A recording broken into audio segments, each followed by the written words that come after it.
Good afternoon, everybody. Back with Paul and Josh, and back by popular demand, our great friend, Dr. Albert Coe. You remember Dr. Coe. He led the scientific side of our Reopen Committee going back almost a year ago, he and Indra Nooyi. So love to hear his perspective on where we are sometime later. First, let me give you a quick run-through of where we are. I think the daily summary continues to show relative stability, and I think for us that's a good thing. Positivity rate 2.7, 2.8%. We've been between 2.2 and 2.9 for over a month, and that stability gives us some confidence. Hospitalizations, the key metric, still good capacity there. Fatalities, 15. As you know, I often look to Europe as a bit of a crystal ball to see what's going on, and I was talking to Albert about this earlier. It seems to be sort of a tale of two cities, where you have parts of Europe like Rome and Paris are closing down again for another month or so, given the spread of the infection. Other cities like London and Tel Aviv are opening up. Obviously, London knows something about the UK variant. That's where it probably kicked off. But they were able to manage because they were getting their people vaccinated. And Israel's able to manage because they're getting their people vaccinated. In other parts of Europe, there's still some vaccine hesitancy, much lower levels of vaccination. So that just reminds us, as you look what's going on in the bifurcated Europe, how important it is that we continue to maintain our vaccination efforts. And I'll tell you why we remember. There was a really good piece by Ken Dixon signaling it was exactly 1 year ago that we had our first Connecticut fatality, 1 year ago.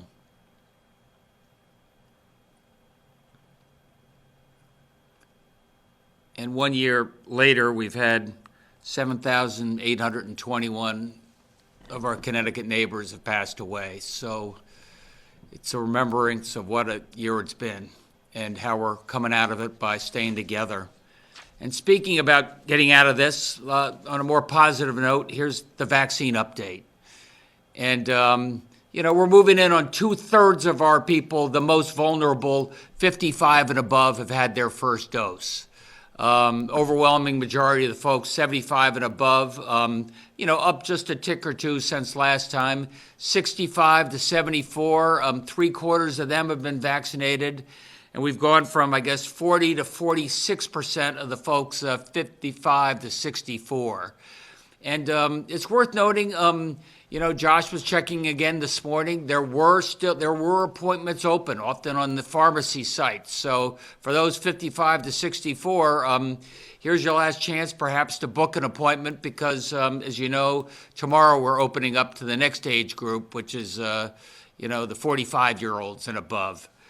Today, we've had about 33%, 1/3 of all of our adults have received their first dose. And that's an important note. And next time we talk, we'll have over 1 million of our folks have received their first dose. This next chart I thought was pretty interesting. It shows you how long it took and what the pickup was on the different age groups. If we had about a month for the 75 and aboves, that's because we had many fewer vaccines then. And, we're close to 80% of them have been vaccinated now. 65 to 74-year-olds, that was about 350,000 people. That took a little over 3 weeks. The next age group, 55 to 64, that was about 500,000, and that took a little less than 3 weeks. So what's going on is as we get these younger age groups, we're able to do it faster. We're getting a lot more vaccines. And also it does appear that there may be a slightly lower take rate as well. 45 to 54-year-olds, that's 475,000. That's a lot of people. But, about a quarter of them have already been vaccinated because we've prioritized our healthcare workers, our educators. They fall into that category. So for the next 2 weeks, 45 to 54. And I think you can see that there's a ramp up and then it tails off a little bit. And, frankly, the other reason there's a blend here as we move from age group to age group, because in some of our communities, 2/3 of the people 55 to 64 have been vaccinated. In others, maybe it's just a third some of our cities. And we want to make sure there's no vaccine left on the shelf. And that's why we've moved into the next age category tomorrow. The other thing we're doing tomorrow is expanding our capacity. We can talk about that a little bit. Our restaurants, I was at the main pub today in Manchester. They've been doing it well. All the plexiglass, maintaining the social distancing, wearing of the mask, and 8-person table capacity, 11 p.m. curfew, but 100% capacity. Rather than go to 75 or 85%, which is what some other states are doing, very difficult to enforce. And the main pub and our other great restaurants have earned the right to get up to 100% capacity. Same as we're doing with libraries, museums, aquariums, gyms, fitness centers. Continue to wear the mask in those gyms and fitness centers, a lot of breathing. Retail offices, personal services, nail, hair, and houses of worship. So tomorrow is a big day. And I want you to make sure that while we're opening, keep your caution, pop your head in, make sure that restaurant is maintaining the protocol so you feel comfortable going back indoors. Movie theaters and performing arts, keeping them at 50% capacity for a little bit longer, just because they tend to be a bigger crowd in movie theaters. Maybe you're eating and sitting in close proximity to somebody for maybe 2 hours at a time. Other things when it comes to reopening tomorrow, just as a reminder, we've been through this before with David Lehman. Indoor private parties, 25 people, up from 10. Still be careful. Obviously, if you're with people who have been vaccinated, you know them pretty well, you can relax a little bit more. If they're people you don't know as well, continue to be careful. 100 outdoors for those private events. Obviously, outdoors much safer. Commercial venues, maybe you've got a caterer there at a commercial venue, 100 indoors, 200 outdoors, 11 p.m. curfew. Sports are going again now, and the travel advisory starting tomorrow is now an advisory. It's not a mandate.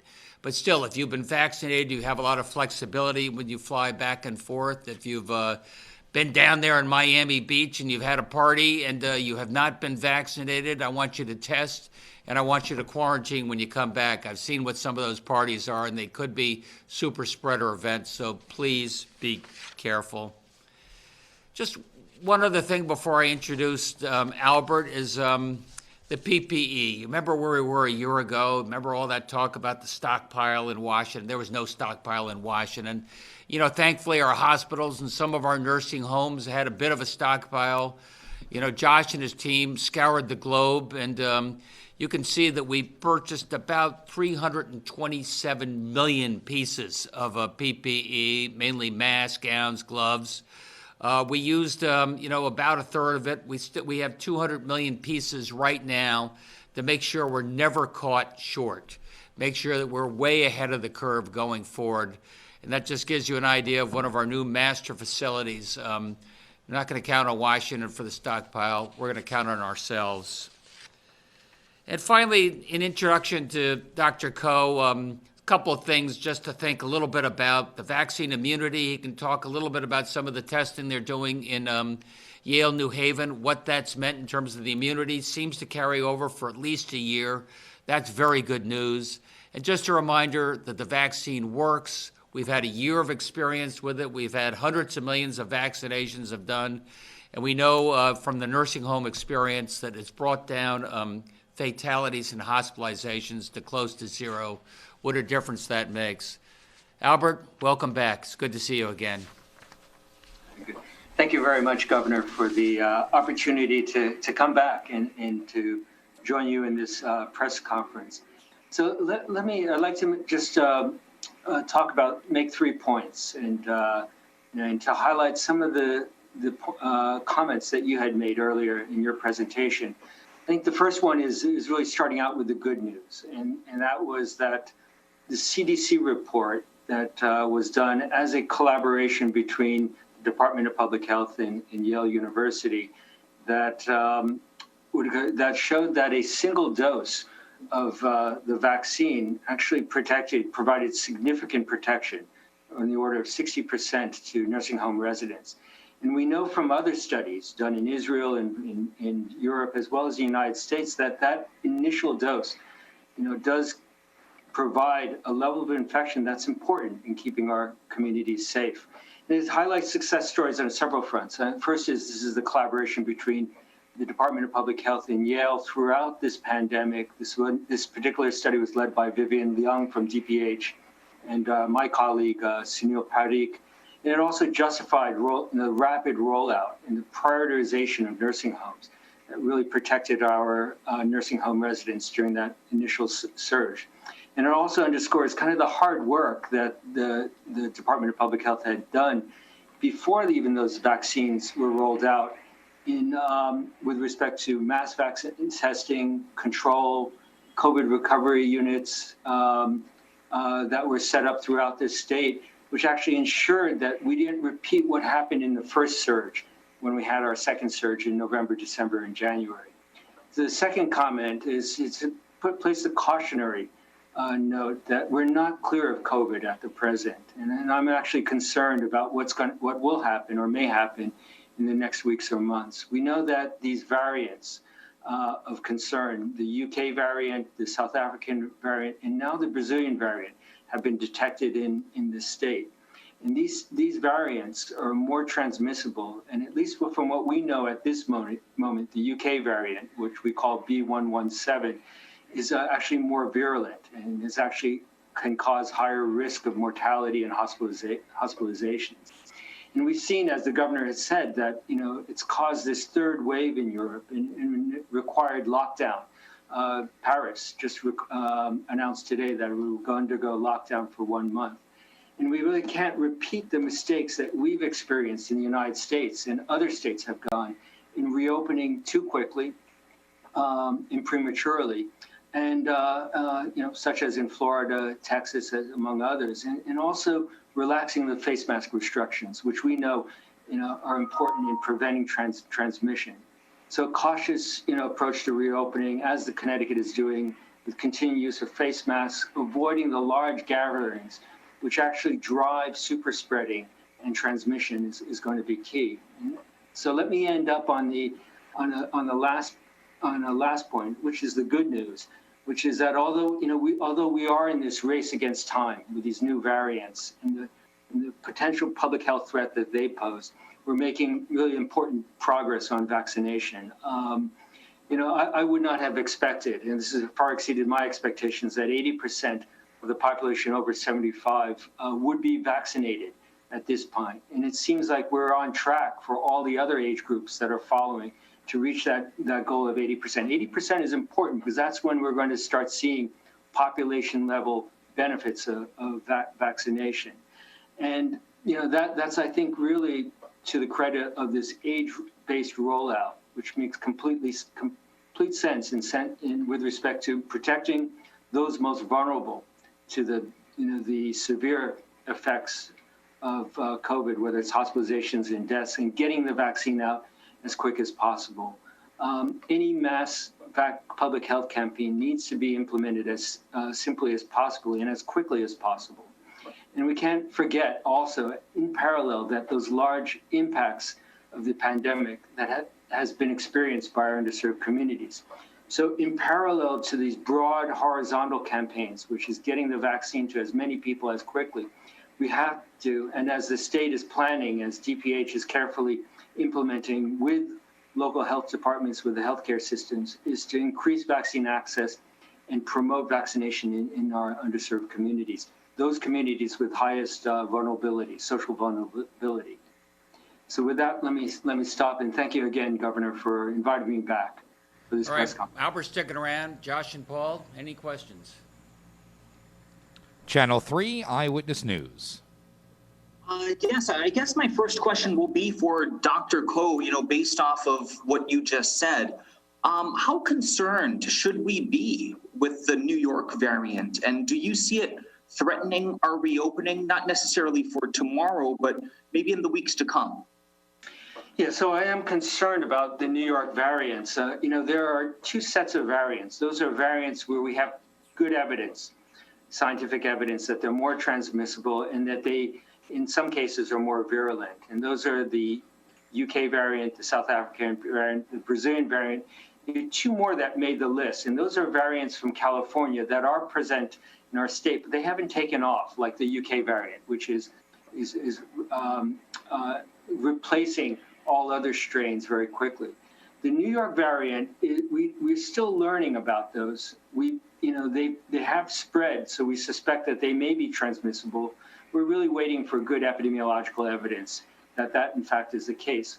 What's particularly concerning about the UK variant is they harbor certain mutations that may enable escape from the immune response, either the immune response elicited by having a COVID infection in the first place, in increasing the risk of reinfection, or potentially our vaccines. And I think one tenet that we have to really follow by is that a virus can't needs to replicate in order to mutate.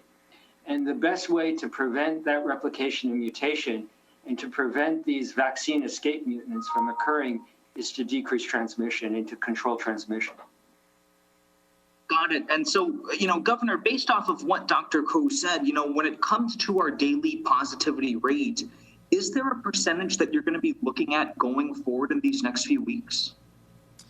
A little less involved in the positivity percentage, a lot more concerned about hospitalizations. That would give us a better idea of whether this highly infectious strain that is a possibility in New York that you and Albert were just talking about, whether that's impacting our hospitalizations and our capacity. So I think that's going to be number one. Right now, our hospitalizations continue to stay low because the most vulnerable in our population are getting vaccinated fast. And should we have reason to believe it is in our state right now? Oh, absolutely. Not like it is in Texas or Florida or some other places, but there is clear evidence that, in particular, the UK variant is here and spreading, and that the vaccine works against it. NBC Connecticut. Good afternoon, Governor Matt Austin with NBC Connecticut. Just following up with Dr. Ko, what you were talking about, the various concerns that you have right now with the virus. So with that as the background, is tomorrow the right day to lift these capacity limits in the state? Okay, so as the governor said, our hospitalization rates, they've kind of plateaued. They've gone down and they've plateaued out. We've also had decreases in the number of our cases. And so I think the answer to this is what's happening in terms of getting vaccinations. It is a race against time and getting vaccinations ramped up. Let me make two caveats of what I said before. The first one is that we know we're certainly concerned about what we think are vaccine escape mutants.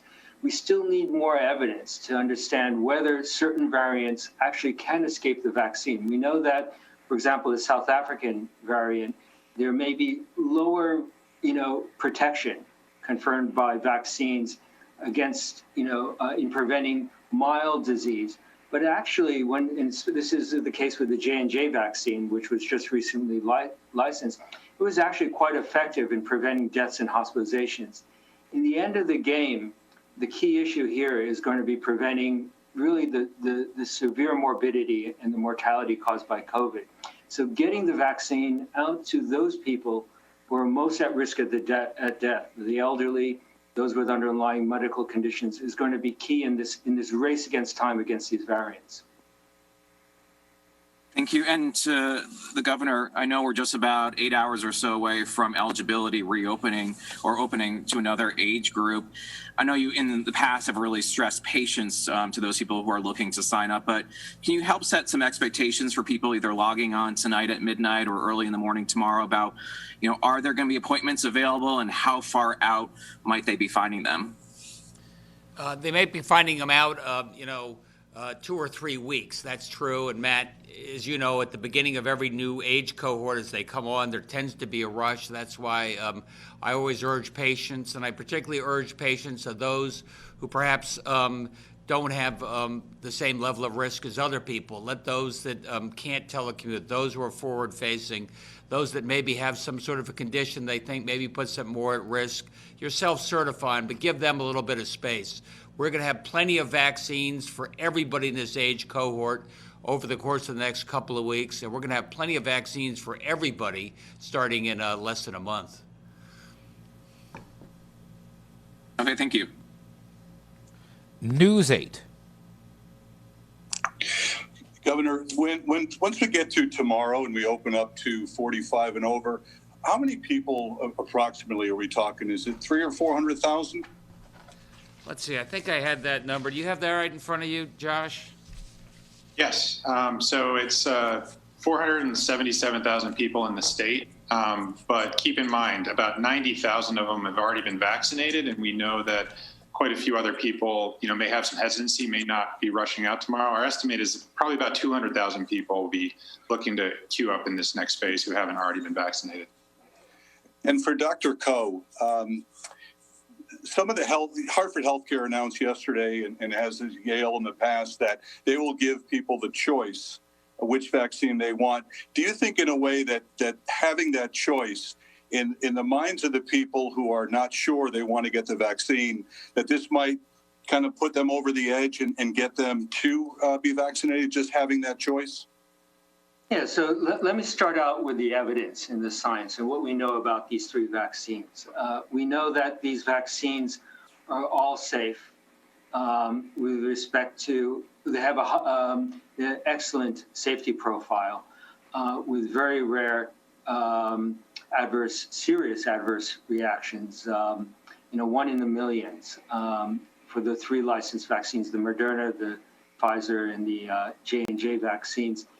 In terms of the effectiveness of these vaccines, when it really comes to matter in terms of hospitalizations, severe outcomes, they all work, equally well. So bottom line is that, again, not to presume for each of the healthcare systems, but at least from where the evidence stands, these vaccines are equitable in that the most important thing is getting them out to people and not getting into issues that would complicate potentially the successful rollout in vaccination of large proportions of our population. Fox 61. Hi, Governor. Zania Maldonado, Fox 61. My first question is going to be for Dr. Koh. You mentioned you've been following some studies in Europe and talked about how Paris, for example, had to revert and announce a lockdown today. Do we know what did they do wrong, and do we face the possibility of a similar fate? Yeah, so thank you for that question. And I think we have to remember that each country, each state is in a very different situation, in a very different public health and epidemiological situation. One of the big issues in Europe, and this is alluded to by the governor, is that vaccination in much of Europe has been held up or going slowly, much slower than certainly what we're experiencing here in the United States, and slower than much far lower than vaccination rates than what we're seeing, what the state of Connecticut is implementing at this moment. So the issue with France is that they haven't been able to roll out the vaccine program. The first goal of any vaccination program is to protect those most vulnerable for death and hospitalizations. They were not able to do that. And now they're in a situation where they have to kind of play catch up. They've reopened too quickly after an initial surge, at the end of last year during the early winter, and now having to lock down again.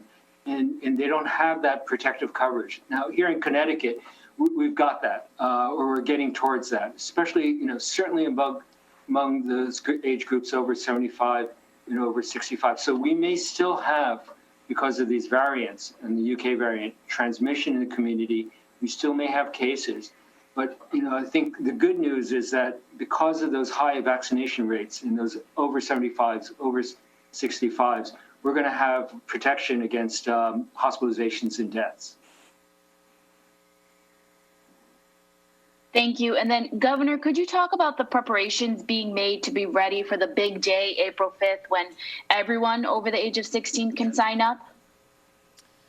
Yeah, the main preparations are, I want to get the 45 and above, get them in line, make sure they get vaccinated. Obviously, they're much more vulnerable than the younger populations.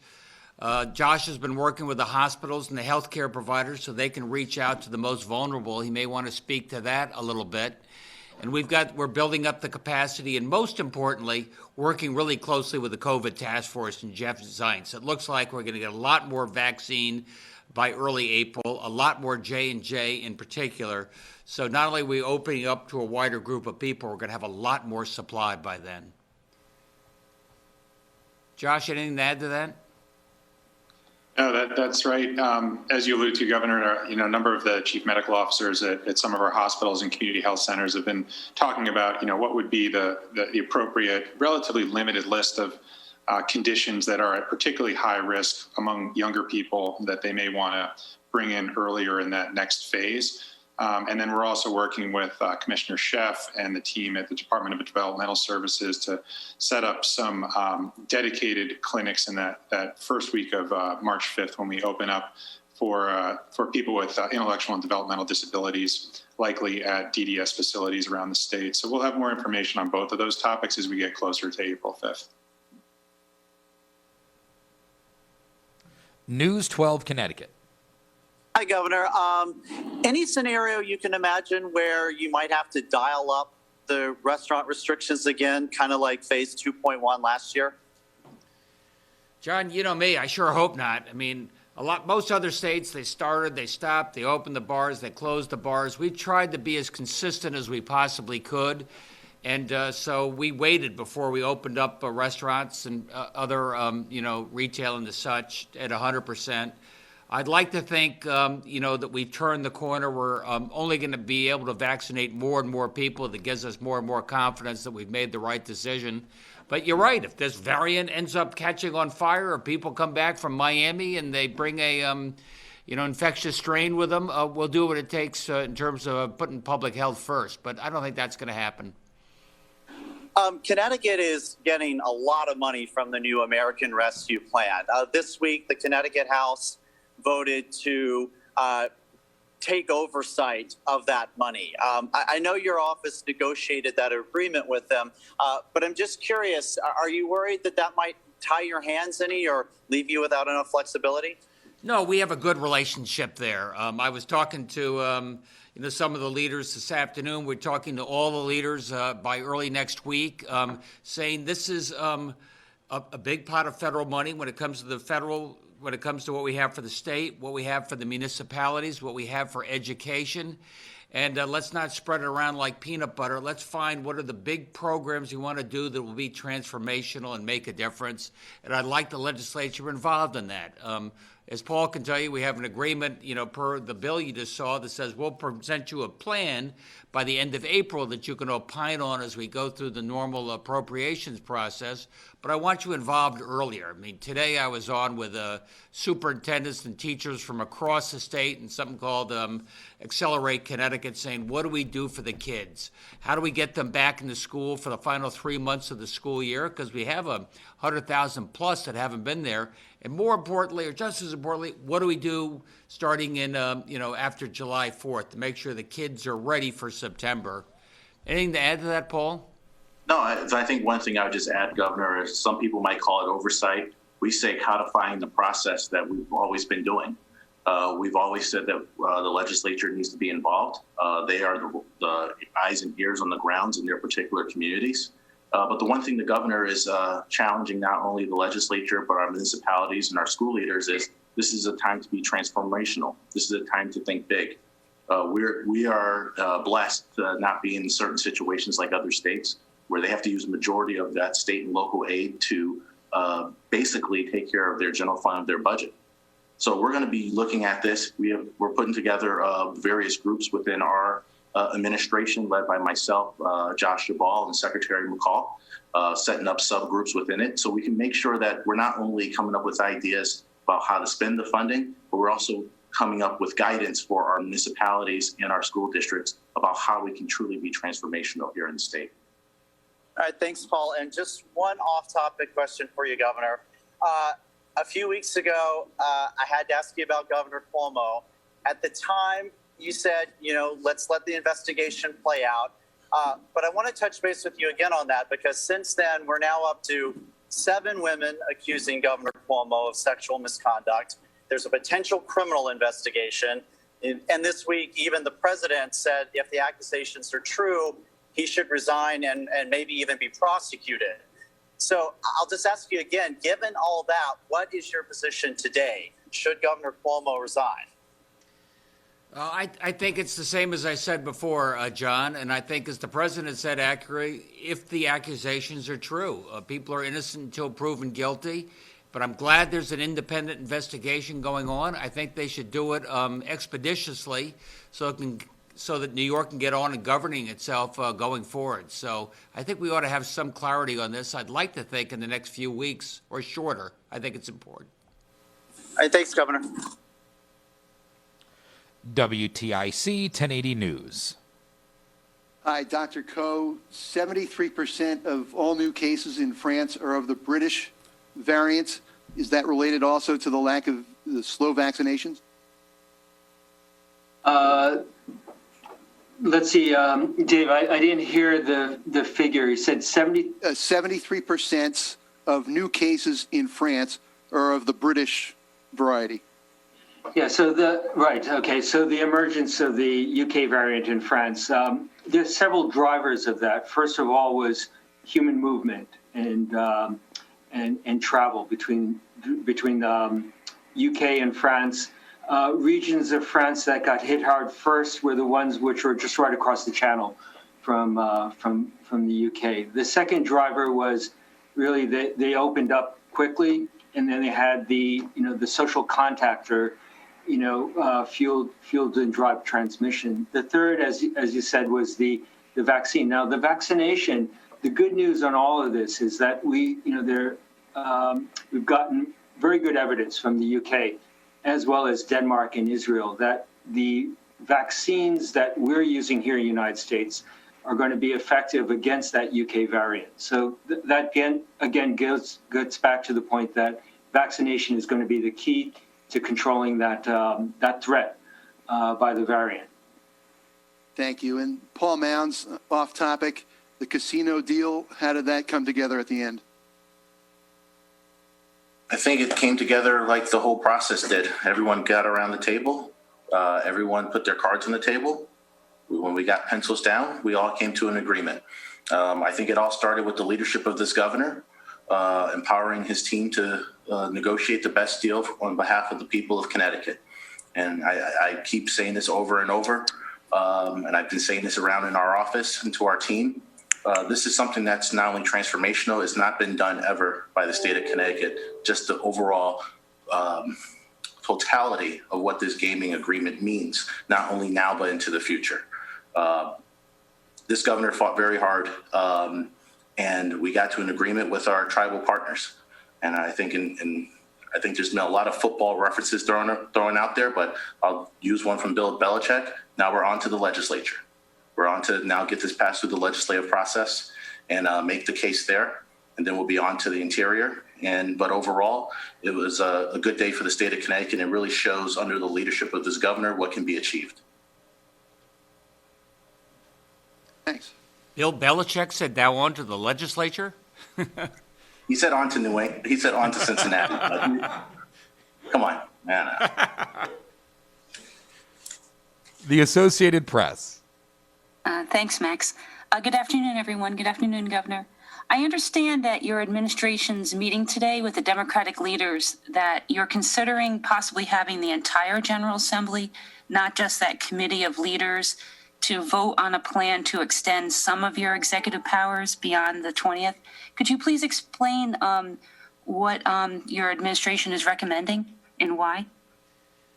Yeah, that was, Nora thought, look, it'd be better if the whole legislature wanted to opine rather than just the subcommittee of the leaders.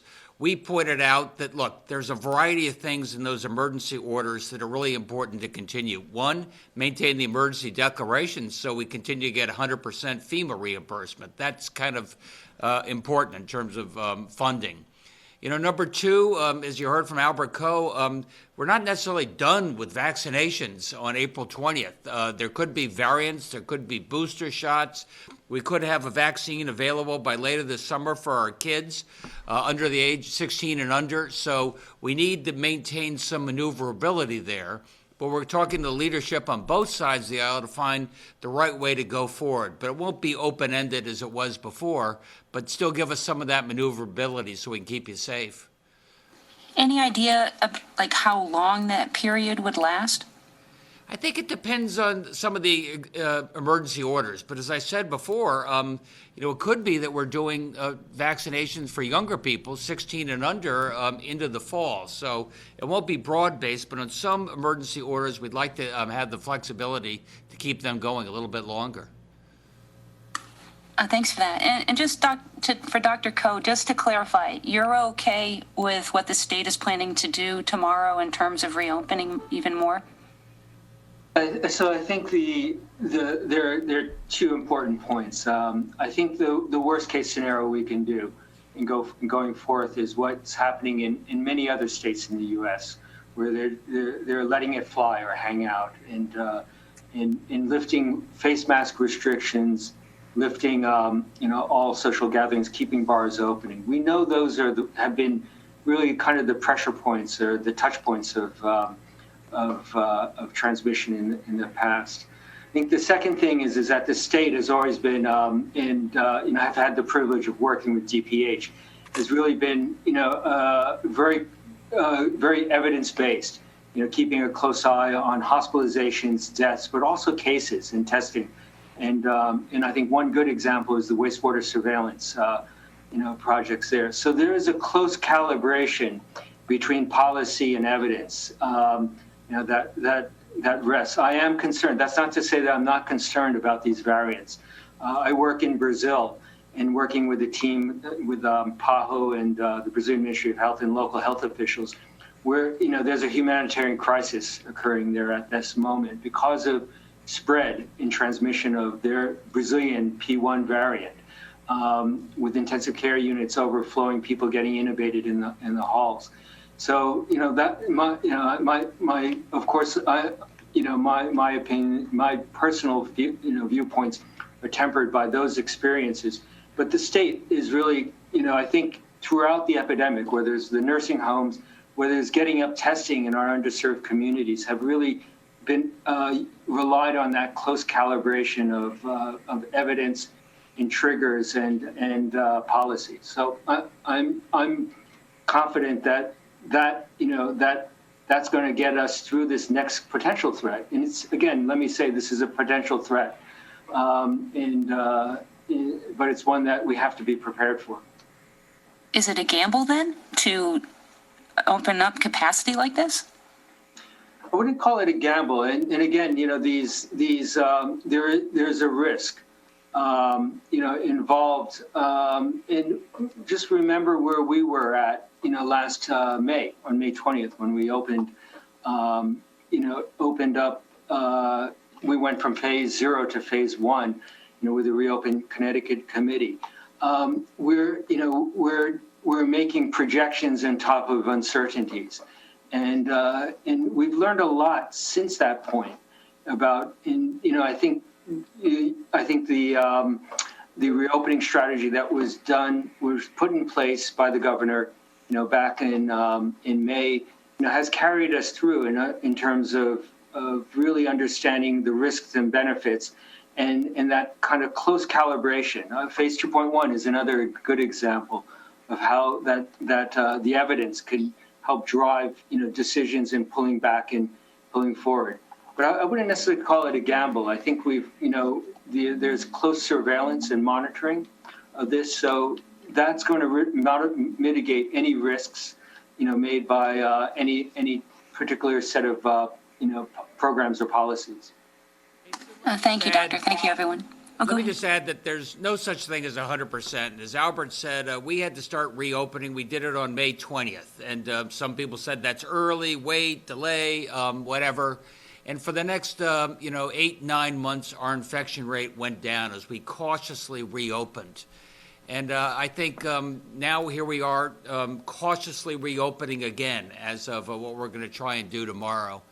And as Albert said, we have capacity. So if something changed dramatically, if it started impacting our hospitals, we have the ability to change course. But right now, I think, given the vaccinations, where we are and powering through, this is the right decision at the right time. Now wear the mask. Thanks so much. Next. The Waterbury Republican American. Thanks very much. I'd just like to follow up real quickly on a question I asked last week about nursing home visitation guidance. The CMS has, obviously issued its updated guidelines. Any idea when the Connecticut Department of Public Health might be issuing some sort of update? Josh? Well, we always follow the CMS, the federal regulations, and I believe the Department of Public Health is on top of that. There may be some additional updates as they cascade them down, but the CMS guidelines are what we all follow. Okay, and I was looking at the numbers, the weekly report on the high SBI zip codes, the priority zip codes. It still looks like, in terms of percentage, it's twice as many fully vaccinated folks in the other zip code category. Is that a concern? Are we making enough progress in terms of addressing the racial and ethnic inequities or disparities? I think we're making progress. I don't think we're making enough progress.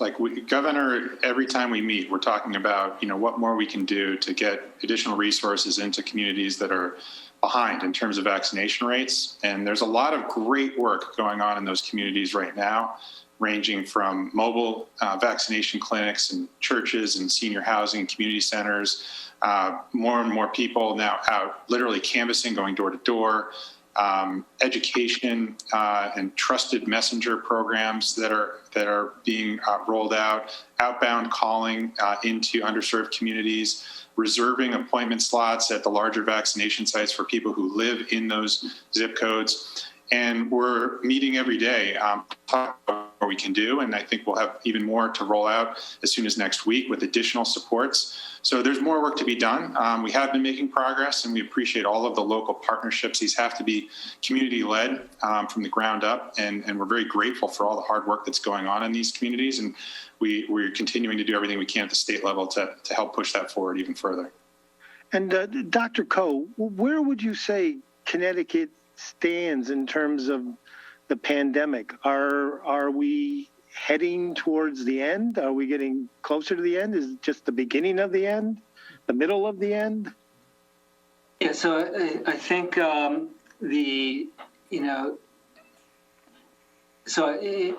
think the key issue here is going to be the vaccination and how we can get our large swaths of our population vaccinated, so we can witness or experience those population level benefits.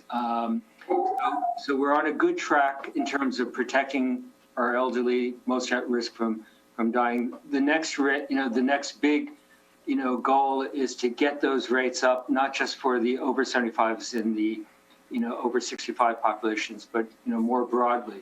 I think we're on a good course in that. Certainly Connecticut is one of the best states in the union in terms of their coverage.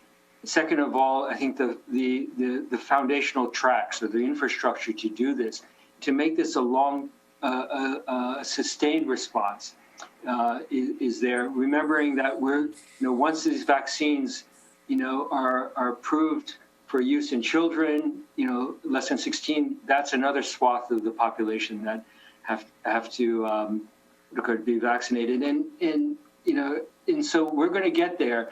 My own personal feeling, and there's, hopefully I'm going to, the timelines are going to be more rapid than my projections, but I'm thinking about fall, where we're seeing large amounts of our population vaccinated. So we can see those population level benefits, and we can really see the control. I think, let me just stress one other thing that's important and why we're different now than we were, for example, back in May when we opened Connecticut. We vaccinated, the people most at risk for dying from this disease. That's the nursing homes, and that's our elderly population. So that goes a long way. And that also differentiates us from, for example, Europe, which is being affected by the UK variant and that emergence. So I think there are many good signs, encouraging signs, and I think most importantly, the infrastructure to make this a sustained program rather than a one shot is all being laid out. Okay, and just one final question for me for the governor, just to follow up on John Craven's question. Are you saying that Governor Cuomo should resign if the allegations against him are substantiated or criminal charges are filed against him? I'm saying let's see what the investigation shows. Let's do it quickly so we can get on to a good governance in New York. But should he resign or not? Again, Paul, I think people are innocent until proven guilty. That's why you have an independent investigation, and I think it's started. I think they're interviewing most of the witnesses, the women. I think we're going to get their point of view loud and clear, and then we'll be able to make a clear-eyed determination. That's up to the people of New York and the governor. Okay, thanks very much. Thanks. The Day of New London. Hello, Governor. I wanted to follow up on the gaming agreement again. Just wanted to ask that during the negotiations, was everything in the tribal compacts on the table? Was there much discussion of that 25% state share of the slots revenue? As you know, Foxwoods has been having trouble in recent months meeting that threshold and having to make additional payments. And also, I just wanted to ask what your sense is of where the legislature is on it. Do you expect that that'll sail through this agreement? Yeah, Brian, two good questions. No, first of all, no. We thought that the compact was working for the tribes in the state of Connecticut. We didn't really want to fool with that when it came to the slots and the 25%. So we worked off of that as a base, two good partners going back to the early 1990s. I think it's going to do very well in the legislature. The legislature had, some other bills on there that would not have advantaged the state of Connecticut nearly as much. And I think people are sort of happy with the way this has come out. I'm really happy that Rodney and James are on board and together. And Paul is talking to some of the other players here in the state to make sure we have a really good Connecticut-wide solution that gets our state and gaming and sports betting into the 21st century. Look, the world is going virtual. And we got to make sure that our gaming competes there as well.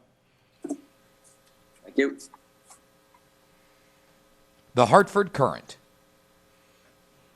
Hi, Governor. Following up on the emergency powers question, do you have a little more of an exact date for when you want them to be extended to? And do you aim to hold on to all of them or just a handful of them and let others expire?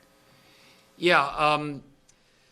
No, not all of them, just some of them that are really required to help us through the end of this pandemic. I think I talked about the emergency resolution and a real focus on vaccinations. How long? Look, probably the legislature doesn't want to give a carte blanche and a green light for a long period of time. Perhaps they want to do something that they can renew or narrow, on a regular, every 30 days or 60 days. But I think everybody does understand that when it comes to some of the decisions we've got to make to get us through this safely, and it's not over yet, as you've heard from Albert Coe, we need some more time. I'll also add, Governor, in addition to that, in terms of various research we've done, it's important to have emergency declaration to ensure that we have federal funding and be eligible for various federal funding opportunities. So we're going to be working very closely with the legislature. We're going to provide them a full legal background. We're going to give them a sense of what are the executive orders that are important to move forward in order for our various departments and our partners to be able to address this pandemic as we still go through it. But we're going to work very closely with the legislative leaders on that front. And there is a good introductory discussion with the leaders, and we will have a bipartisan discussion in the coming weeks. Thank you. And data show that COVID-19 cases and death rates have significantly declined among the state's oldest residents. Governor, do you see that being due to vaccinations alone or to other factors as well? And do you expect to see some similar trend among younger age groups as eligibility expands and they are increasingly vaccinated? Yeah, I do, Eliza. I mean, we saw how successful the vaccinations were in the nursing homes. And I think you're seeing those same trends in the 75 and above because they've been overwhelmingly vaccinated, a group where, 85% of our fatalities took place. So that's why we really focused on age. That's where the complications are. So I think you're going to continue to see a downward trend, not necessarily in infections, but in hospitalizations and fatalities. And that's our key metric going forward. Thanks. And one last question. Is the state doing anything in particular to prepare for increased calls and online registrations for vaccine appointments tomorrow? Yeah, as you know, during the last tranche, we got a lot more people on board to answer phones. We got expanded bandwidth for those who are feeling confident doing all this online. I know our pharma partners and federally qualified health centers, they're ready. Thanks very much. Hearst, Connecticut Media. Thanks, Governor. The first one's for you. If the vaccination numbers are good enough that we can open up for everyone in early April, why are people still having trouble finding appointments?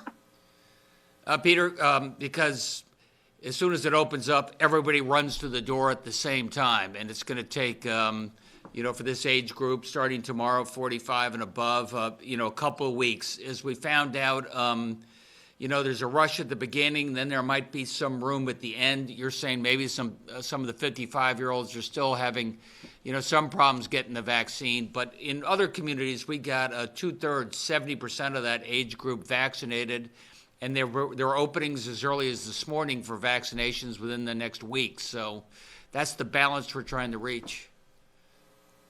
Yeah, our one of our most important goals in this vaccination program is that we never want to see a vaccine appointment go unused. So as you saw from that chart the governor showed earlier, as we go to each phase and it ramps up, I mean, we're literally forecasting it out day by day, anticipating when you're going to start to get to those points where appointment slots would go unused, because that's the point you want to move to the next phase. Now, that means some people will have to wait a little longer to get their appointment, but it helps ensure as a state we're getting shots into arms as quickly as we can, and we're not letting appointments go unused, which is really the goal. But it does require some patience from people as we transition from phase to phase, as the governor said, and we'll certainly see that tomorrow. There'll be a lot of people out hunting for appointments that won't be able to find them tomorrow, but we'll be able to find them over the next couple of weeks. Thanks. And then, are you aware of people shopping around for one vaccine or another, or do we have any stats on that? And is DPH going to say where you can get one shot over another, or is that being withheld?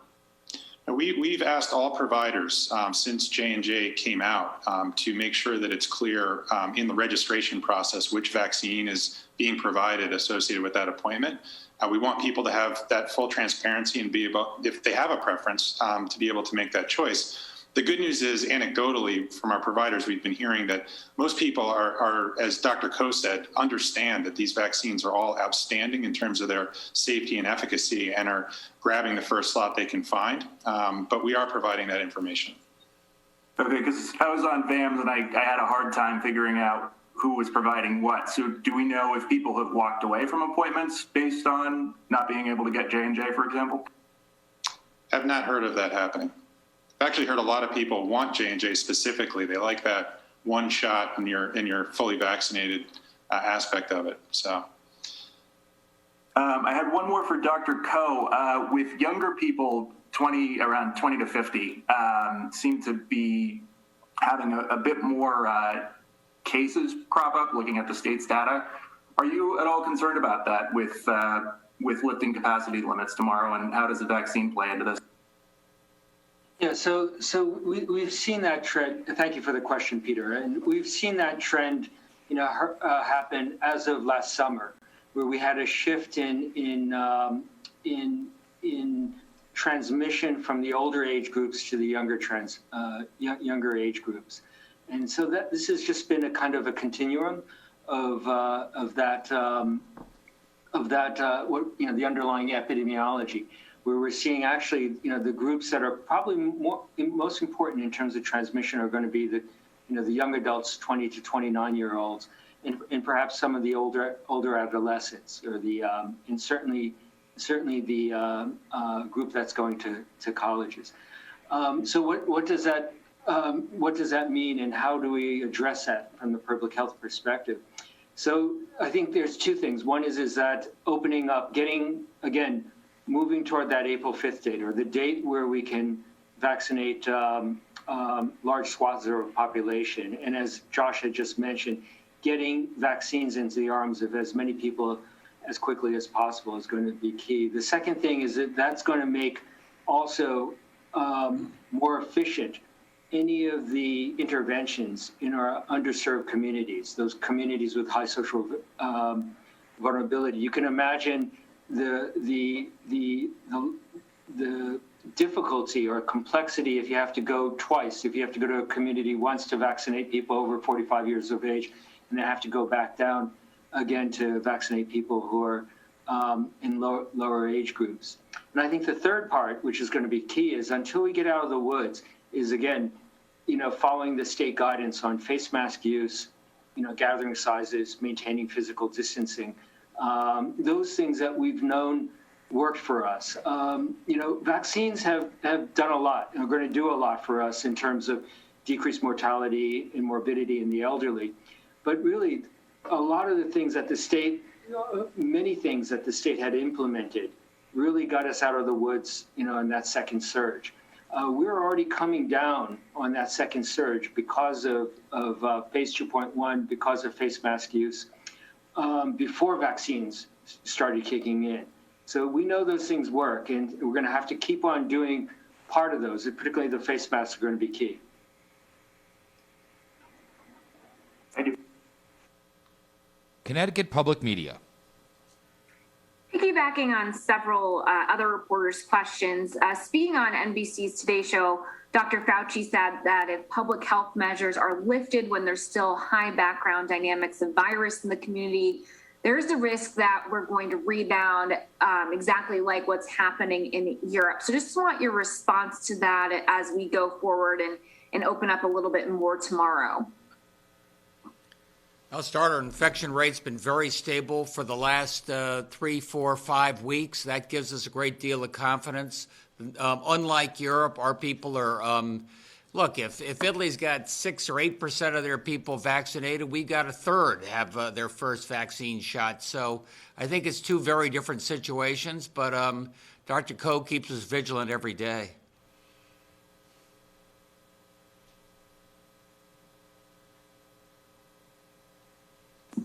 The Connecticut Mirror. Thanks, Max.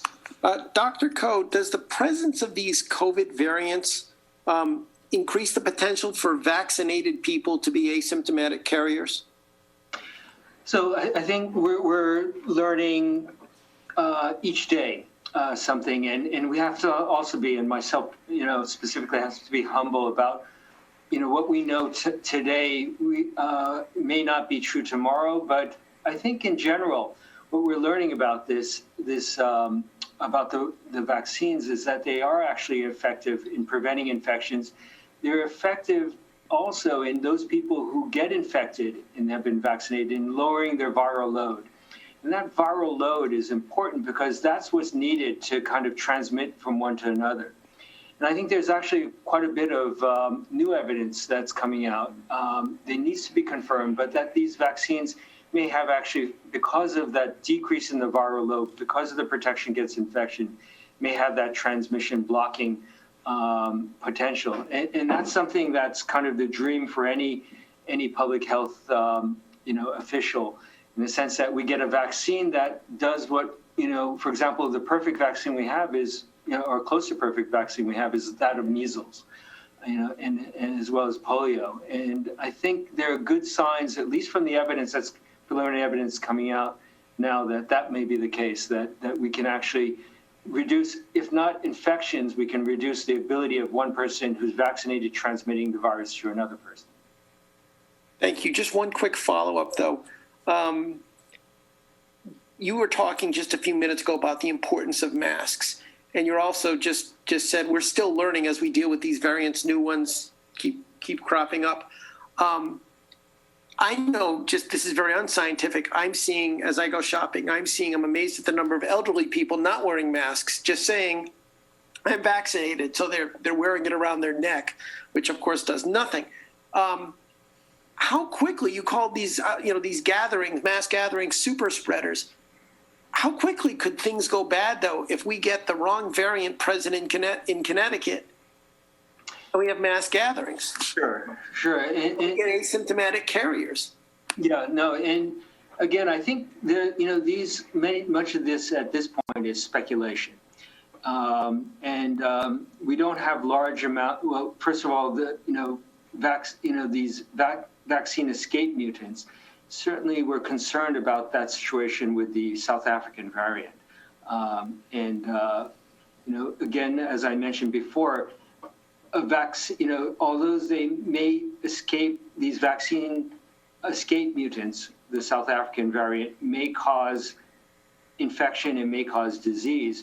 What we're seeing, at least in the trials, and this was the J&J trial, and this is the new Novavax trial, that they actually prevented hospitalizations and deaths.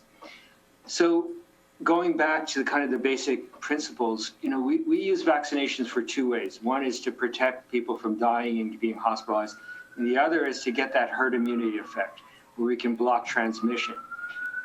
There's the vaccination, at least at this point, we don't see any threats with the variants in terms of reducing the effectiveness of these vaccines to preventing deaths and hospitalizations. Now, we're going to be learning a lot more. As I mentioned before, I'm working in Brazil, and we're particularly concerned about that P1 variant there and whether that may be the case there. But these are still all hypothetical issues. They may happen. We need to be prepared about them. But I think there's no cause for alarm. I think the other issue that you did mention is that people saying that they're vaccinated and they're safe so that they can restrict they go off restrictions. Well, see, we are learning certain things about it, and that led to the most recent CDC guidances on vaccinated people and allowing vaccinated people to congregate without use of face masks. But that certainly is not true for the general population, and we still need to be cautious on that and await further evidence. Just last quick follow-up, Dr. Ko. Was there a case of the Brazilian COVID variant diagnosed in the New Haven area? Yes, there was. The first case in the state, as far as I know, there's only been one, has been detected here in the state of Connecticut. But it was in the New Haven area? Yes, it's in New Haven County. Thank you. CT News Junkie. Thanks. Governor, I wanted to follow up real quick on the executive power thing. If I understood you correctly, you said that Nora Danahy, your legal counsel, had advised that it might be a good idea to have the whole legislature approve at this time. What changed along those lines? I'm not sure what changed, but we've continued this once, through the committee process, and she just thought if we can get the legislature to weigh in and say, given vaccinations, given some of the other imperatives out there, if they would all weigh in and state this, it would probably be clearer. It especially when it comes to the emergency declaration, what that means for FEMA. So it wasn't a response to any court opinion or decision or anything like that you know of? And probably lends a little more clarity given that opinion, sure. Okay, is it safe to assume that the face mask requirement and the social distancing requirements will be among the things you use to extend under this? Well, again, I think we'll have some recommendations. We'll make that a little closer to April 20th. But, my instinct is I want to get kids back in the classroom. So I think I'd probably recommend the kids keep wearing the mask at least through the end of the school year. Those are the type of things the legislature may have a point of view on. No, I guess I mean if you do extend your declaration, will you use it to extend the mask requirement as well? For example, in schools, yes. Okay. We'll figure out what we do beyond that. Right. And who all was at this meeting? Was it the Democratic leaders? Yeah, today was the Democratic leaders, but more importantly, we're meeting with all the leaders first thing next week. Okay, thank you. And I had one more question, might be a Josh or Paul question. To what extent have state employees come back into the office, the ones that were able to work from home, let's say during the pandemic? Has there been any sort of directive or encouragement to get folks back in the office, or has that not occurred? Well, since last summer, our guidance to commissioners has been that we need to be operating the state at full capacity, full productivity. And I believe our teams have done a fantastic job doing that under very challenging circumstances. As the governor said previously, we still have COVID out in the community. We still have a lot of people who haven't yet been vaccinated. And so he's, urged all kind of office employees to use caution, continue to telecommute when they can. And we're following that advice within the state. But at the same time, we're fulfilling our mission and making sure that all of our agencies are getting the job done every day. Okay. Has there been any discussion of maybe changing that or asking them to come back in, or is that still at this stage in the game not really consideration?